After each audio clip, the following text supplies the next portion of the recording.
The most famous guy to ever coming out of Gaza was a Jew, not an Arab. His name was Rabbi Natan Ashkenazi, Rabbi Natan of Gaza, and he lived in the 17th century, and he inspired a very big Jewish messianic movement, which later turned out to be a false messianic movement, though. If you look at the map, you see that Gaza is inside the land of Israel. It's actually not so far from Tel Aviv, not so far from Hebron, not so far from Jerusalem.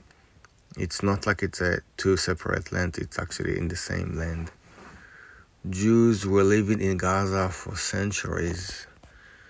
2,000 years ago, the kingdom of Judea, when it was in its prime, in the year 90 BC, they conquered the city of Gaza. Yes, and from then there was a Jewish community over there. After many years after that, the Romans, they made Judea into a vassal state, and eventually they conquered Judea. They destroyed Jerusalem and the temple, but they conquered Judea. They made it a part of the province. Even though Judea was a very small country in comparison to other countries in the Roman Empire, Judea was located in a very vital place, and that's why it was very important for the Romans to keep Judea.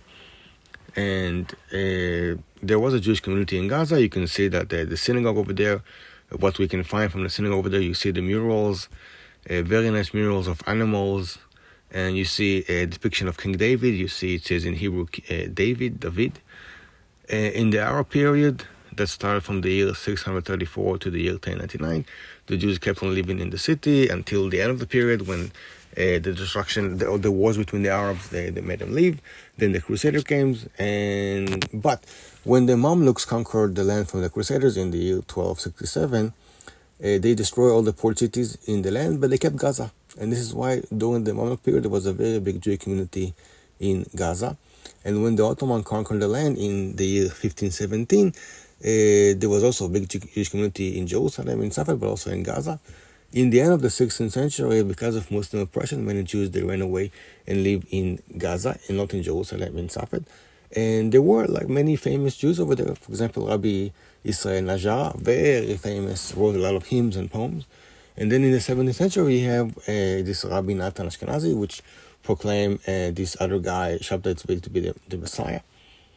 And after that, in the year 1799, the French invaded the land of Israel, and that caused the Jews to run away from Gaza, and they could not come back to their houses because the Arabs wouldn't let them.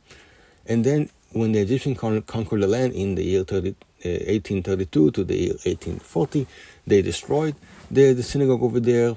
After the Egyptians left, some Jews managed to return to Gaza. Then during the Zionist movement in the end of the 19th century, there were also Jews coming to Gaza. And also in World War I, the Ottomans, they expelled some of the Jews in Gaza, and there was acts of violence over there against them.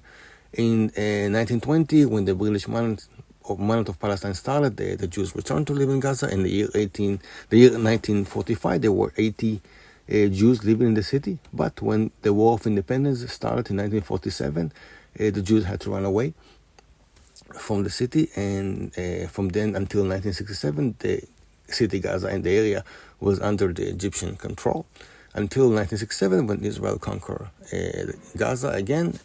And after that, Jews returned to live not in Gaza itself, in the surrounding areas, until the 2005 plan of disengagement, when Israel withdrew all of its citizens from Gaza.